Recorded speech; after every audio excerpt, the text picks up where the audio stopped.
Pastaruoju metu Didžioji Britanija išties atrodo kaip blogų jėgų užgrobta valstybė, iki šiol engianti savo kolonijas ir savo piliečius, ribodama jų saviraišką ir laisvą mintį, tuo pat ir visą žmoniją savo politiką stumianti į pražūtį.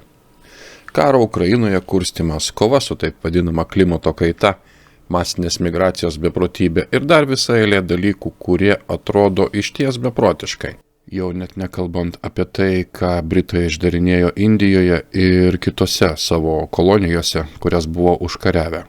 Tačiau tai yra tik viena medalio pusė. Britų imperija tam tikra prasme buvo ir gėrio jėga. Daugelėje jos okupuotų vietų ji pakėlė gyvenimo lygį, plėtojo infrastruktūrą, skatino švietimą. Ji taip pat vienašališkai panaikino vergiją didžiojoje pasaulio dalyje. Nors Britanija buvo pasaulinė galybė nuo 17 amžiaus pradžios, tik po Napoleono pralaimėjimo Waterloo mūšyje 1815-aisiais ji tapo dominuojančia galybė. Pašalinus Prancūziją iš pasaulio scenos, Britanija liko be rimto konkurento. Vienos sutartis buvo palanki Britams, suteikdama jiems tokias teritorinės valdas kaip šiuolaikinė Pietų Afrika, Trinidadas ir Šri Lanka. Šios teritorijos tarnavo kaip strateginės karinio jūrų laivyno bazės, kurias Britanija naudoja savo didžiuliai imperijai valdyti iš visų pasaulio kampelių. Šimtmetis po Napoleono pralaimėjimo kartais vadinamas Britanijos taika arba Pax Britannica, dėl santykinio klestėjimo, kuriuo Europa džiaugiasi tuo metu. Vienos pasaulinės valstybės buvimas sukūrė stabilumą ir sumažino konfliktų skaičių iki minimumo. Neprilygstamas Britanijos karinis jūrų laivynas išlaikė jos dominavimą. Britų karališkasis laivynas buvo daugiau nei dvigubai didesnis už sekantį pagal dydį laivyną. Nors jų laivai ir nebuvo daug pranašesni už kitų, jų jūreiviai nuolat plaukiojo jūroje, todėl jie buvo geriausi pasaulyje. Britų laivai kontroliavo daugumą pagrindinių prekybos kelių Azijoje, Šiaurės Amerikoje ir Afrikoje, suteikdami savo pirkliams ir prekybininkams didžiulį pranašumą. Palyginti su kitomis tautomis, Britanija nepaprastai praturtėjo jūroje. Tačiau Britanija savo karinio jūrų laivyno viršenybę nepasinaudojo vien tik savo iždui papildyti. Jos karinis jūrų laivynas iš tikrųjų tapo taikos ir stabilumo šaltiniu. Britų laivai buvo fronto linijoje per vieną tamsiausių vakarų istorijos epizodų, tai yra vergų prekyba. Dešimtmečiais prieš Amerikos pilietinį karą ir 13-ąją konstitucijos pataisą, kuria buvo panaikinta vergija Jungtinėse Amerikos valstybėse, Didžioji Britanija priėmė 2 įstatymus prieš vergiją.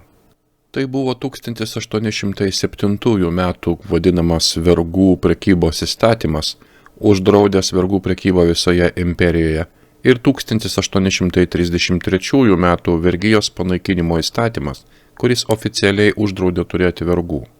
Savo įstatymus Britanija tada įgyvendino per savo stiprų karinį jūrų laivyną. Laivų kapitonai, kurie buvo pagauti gabenant vergus, iš pradžių buvo baudžiami baudomis, tačiau netrukus karališkasis jūrų laivynas paskelbė, kad su visais vergų prekybos vykdytojais bus elgiamasi taip pat kaip su piratais. Už piratavimą grėsė mirties bausmė. XIX amžiuje Britanijos laivai buvo taip vadinamieji pasaulio policininkai, o vakarinėje Afrikos pakrantėje jie labai sėkmingai užgrobė vergų laivus ir išlaisvino vergus. Jie iš esmės paskelbė karą Afrikos vergų prekybai, pavadindami tai Afrikos blokada. 1808 metais buvo suformuotas laivynas vadinamas Vakarų Afrikos eskadrile, kuris turėjo patruliuoti Afrikos pakrantės ir gaudyti vergų laivus. Per ateinančius dešimtmečius jie užgrobė apie 1600 vergų laivų ir išlaisvino net 150 000 afrikiečių vergų. Afrikos karalystės buvo taip pat skatinamos pasirašyti antivergovės sutartis. Jas pasirašė daugiau negu 50 Afrikos valdovų, o tų atžvilgių, kurie to nepadarė, buvo imtasi kabutėse taisomųjų veiksmų. Kartais kova su vergija reiškia visų Britanijos karinio jūrų laivynų pajėgų panaudojimą.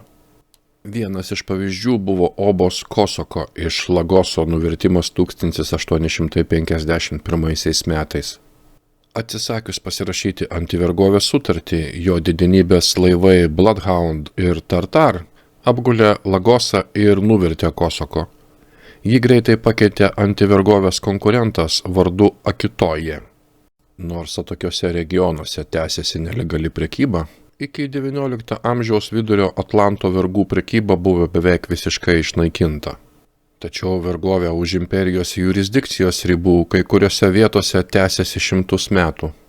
Jokia kita tauta pasaulyje nepadarė daugiau, kad panaikintų vergiją nei Didžioji Britanija. Nors imperijos dažnai laikomos iš esmės tironiškomis, Britanijos karas su vergija rodo, kad didžiulė galia kai kuriais atvejais gali būti nukreipta ir geresniems tikslams. Be abejo, jos valdymo metu buvo padaryta baisių dalykų, tačiau Britanijos sėkmė kovoje su vergija verčia suabejoti, ar imperija pati savaime visada yra blogas dalykas. Ar įmanoma turėti geranorišką imperiją? O dabar susimastykite, kasgi vyksta šiomis dienomis 21 amžiuje.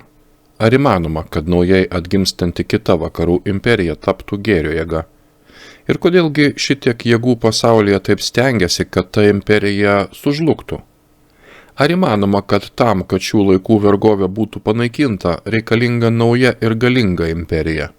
Ir ar įmanoma, kad tai būtų ne imperija pagrista tikrosiomis vakarietiškomis vertybėmis, o imperija pagrista totalia kontrole, šių dienų vergovė ir iškreiptais melais, taip noriai primetamais visiems šių dienų piktadarių užgrobtiems vakarams? Istorija rodo, kad tai yra įmanoma, o pasigilinus darosi aišku, kad tai dar ir būtina. Paruošta naudojant Thinking West medžiagą.